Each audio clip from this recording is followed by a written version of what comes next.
지금은 이제 바뀔 거라고 하는 기대는 접은 지 오래고 하나하나 확인해가는 시간이 이어지고 있다. 그런 생각이 듭니다. 그렇구나. 역시 너는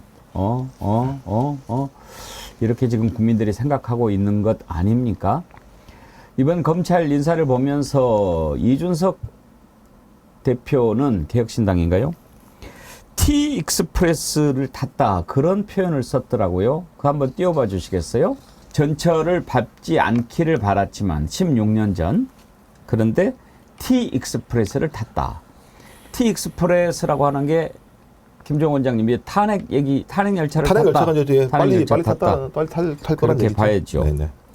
탄핵 얘기가 이제는 자연스럽게 나올 때가 된 것 같습니다.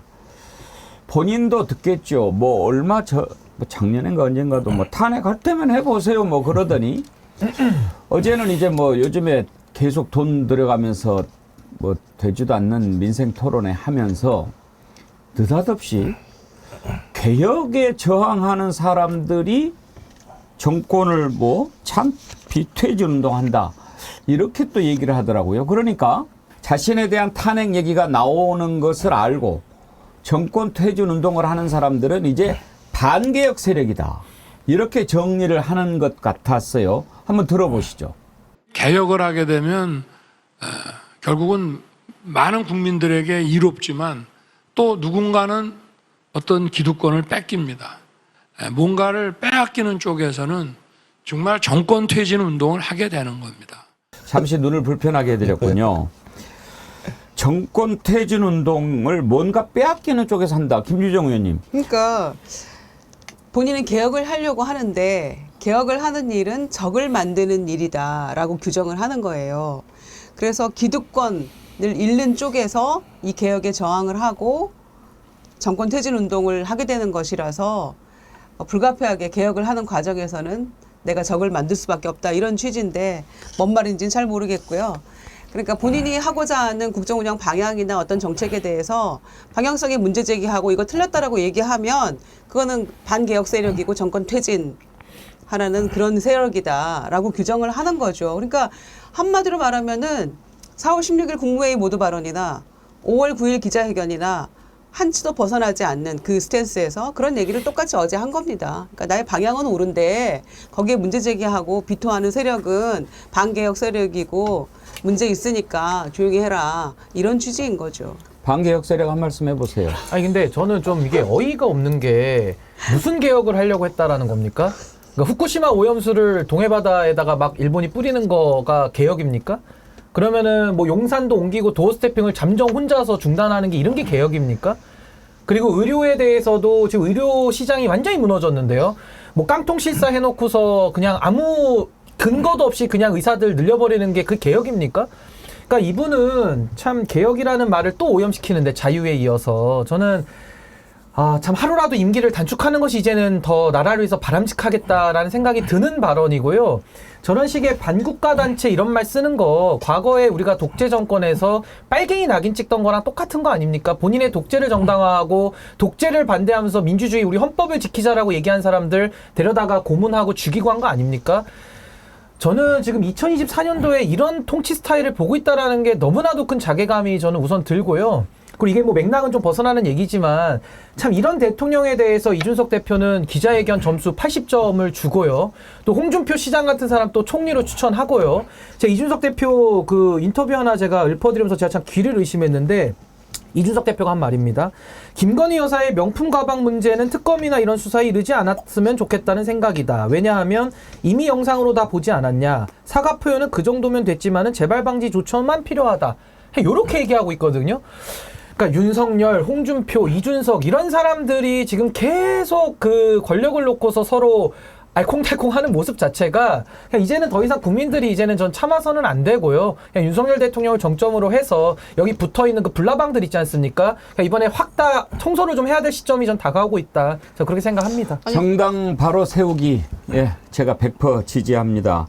반민심 카르텔 아닙니까? 그러면은 윤석열, 반민심 홍준표, 카르텔. 네, 홍준표, 그다음에 이준석까지 그렇게 카르텔 운운하고 야당에 대해서 공산 전체주의 운운하고 어찌된 일인지 이번 5월 9일 기자회견 내 모두 발언 형식에서는 딱 그 얘기는 빠졌어요. 그런데 며칠 안 지났잖아요. 지금 그런데 곧바로 개혁 반대 세력, 정권 퇴진 운동하는 세력이다. 기득권 가진 자들이 반대하는 거다. 이런 얘기 딱 하는 거 보니까 그 얘기 또 하는 거죠, 사실은. 그래서 윤 대통령은 기자회견도 그렇고 정말 우리 국민에게는 로또다. 로또 같은 대통령이에요. 안 맞아. 절대로 안 맞아. 절대 안 민심과 맞아. 절대로 안 맞아. 아니 완전 그러니까 로또예요. 누가 반개혁 세력입니까? 아까 제가 이준석 대표 워딩까지 읊어드렸지만은 명품백에 대해서 그냥 재발 방지 조처만 하고 넘어가자는 사람들이 반개혁입니까? 개혁입니까? 그러니까 윤석열 대통령은 지금 완전히 정의와 부정의를 뒤섞어버리고 있거든요. 그러면서 윤석열 대통령이 말하고 있는 이런 말도 안 되는 궤변 논리에 대해서 보수에서 권력 조금 나눠먹겠다는 불나방들이 옆에서 그 논리를 정당화해주고 있어요. 이러니까 지금 그 콘크리트 30%에서 20 몇 프로 그게 유지되고 있는 겁니다. 그래서 저는 정말 단 하루라도 임기를 단축하는 쪽으로 이제는 국민들이 나서야 되지 않는가. 정말 저는 나라를 걱정하면서 이 말씀을 드리는 겁니다. 제 생각에도 이제 그 김철근 총장이 안 나와서 다행이라는 생각이 드는데 아니 나오셔도 이 얘기 들으셔야죠. 윤석열, 홍준표, 이준석은 제가 볼 때 정치 운명 공동체가 돼가고 있다. 지금 예. 상황에서. 그러니까 권력을 나눠먹을 수 있다고 생각하는 거예요. 자기가 보는 시각에서는. 저는 본인들은 권력을 나눠먹을 수 있다고 생각할지 모르겠습니다만 국민들에게 엄청난 예든 비난을 받을 수밖에 없고 하나가 무너지게 되면 다 무너지는 상황으로 갈 수밖에 없다라는 생각이 분명히 드는데요. 또 하나는 계속 예를 들면 개혁 타령을 하는데 교육개혁이 학원 원장 강사 때려잡는 게 교육개혁입니까? 그것도 조용히 어디 가버렸죠. 그다음에 노동개혁, 힘없는 노동자들 때려잡는 게 노동개혁입니까? 그다음에 또 얘기 연금개혁도 마찬가지잖아요. 국민들이 공론화 과정을 거쳐가지고 어떤 형태로든지 합의안을 만들어냈잖아요. 그 어려운 합의안을 만들어냈는데 대통령 마음에 안 든다고 그냥 퉁 쳐버렸잖아요. 합의 다 깨버리는 상황이고.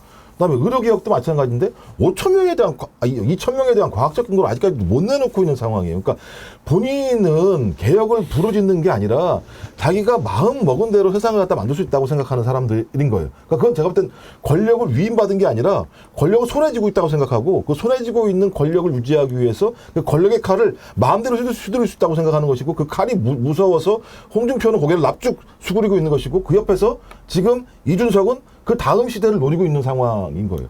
저는 이런 식의 시대는 매우 불온한 시대다. 이 불온한 시대에는 말씀하신 것처럼 저보다 좀 너무 강성이어서 우리 문제가 있기는 합니다만 저는 진짜 빨리 그런 권한들을 뺏지 않으면 거기에 대한 피해는 국민들이 볼 수밖에 없다. 그래서 저는 뺏기지 않기 위해서라도 싸워야 된다 이런 생각이 들어요. 그러니까 윤석열 대통령이 지금 반국가 세력, 뭐 개혁에 저항하는 세력 이런 식으로 프레임을 잡잖아요.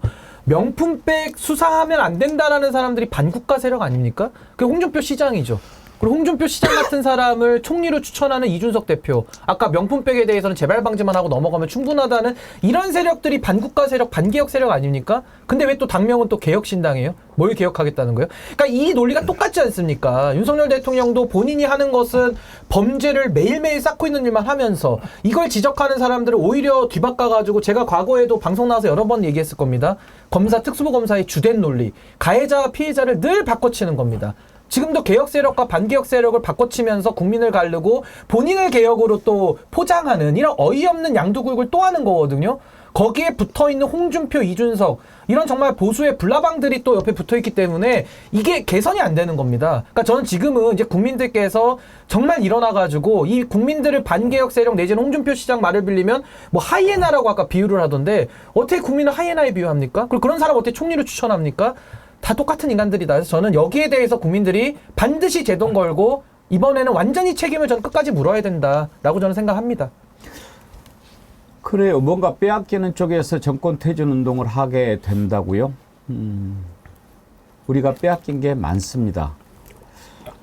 그것도 그냥 이렇게 생긴 게 아니고 우리가 피땀 흘려서 이루어 놓았던 것을 뺏겼습니다. 그런데 어떻게 가만히 있겠습니까? 지금 이 나라의 민주화 그냥 저절로 주어졌습니까? 그걸 누가 이렇게 만들었습니까? 1987년이면 적지 않은 세월입니다. 짧지 않습니다. 그 오랜 세월 그렇게 피 흘리고 눈물 흘리고 애써서 만들어낸 대한민국의 민주화를 지금 어떻게 하고 있습니까? 어떻게 뒤 돌리고 있습니까? 그런데 가만히 있으라고요? 그러면서 그걸 하는 거를 그렇게 얘기합니까? 국민들이 절대 용서하지 않을 겁니다.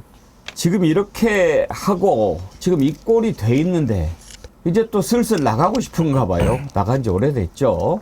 선거 끝나자마자 자기야 순방 가자 이런 만평 우리가 보여드린 적이 있는데 나갈 정신이 있나요? 어제 우크라이나 젤렌스키 대통령하고 통화를 하면서 젤렌스키가 우크라이나 평화 정상회의 초청을 했다라고 하는데 다음 달 중순에 스위스에서 열리나 봐요. 스위스 가고 싶겠죠. 이때 같이 가려나요? 그런데 저는 젤렌스키랑 통화한 것 들으면서 윤석열 대통령은 자기 당 사람들 말도 안 듣는구나. 지금 라인 사태가 얼마나 심각합니까? 안철수 의원이 그렇게 얘기했어요.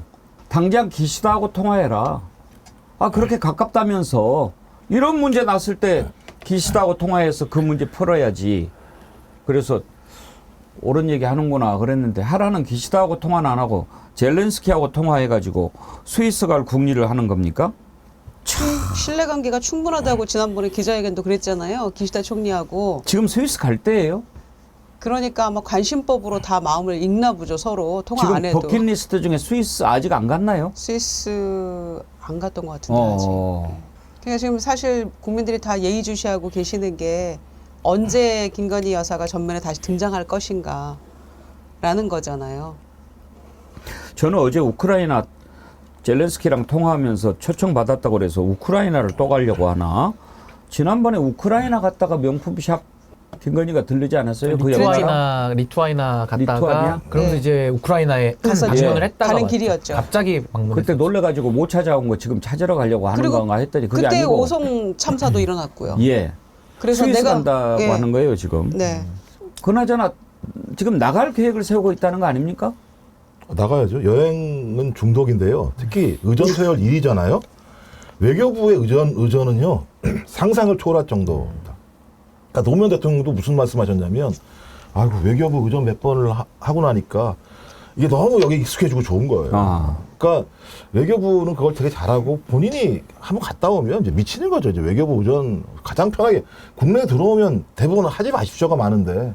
해외 나가면 다 해야 돼. 잘 해주는 상황인데 또 웃긴 거 제가 지금 그 기자회견 했을 때 저기 외신 기자가 물어봐가지고 러시아와 북한 관계 얘기하면서 러시아와 우리가 매우 친해져야 된다, 좋아야 된다 이런 얘기 하지 않았어요? 그래 놓고 나서 바로 며칠 후에 젤렌스키랑 통화해 가가지고 거기 가겠다고 얘기하는 걸 보면 본인이 지금 외교적으로 어떤 위치에 있고 대한민국이 어떤 방향으로 가야 되는지 정확히 모르는 대화를 나누고 있고, 저 젤렌스키와 통화하는 것보다 더 중요한 건 이 라인 사태의 문제가 가장 중요합니다. 왜냐하면 라인 사태 문제는 우리 미래 산업의 문제예요. 그러니까 반도체와 AI 산업이라고 하는 두 산업 자체가 미래를 선도할 수밖에 없는 산업인데 AI 산업의 핵심적인 내용들은 데이터를 축적하는 거거든요.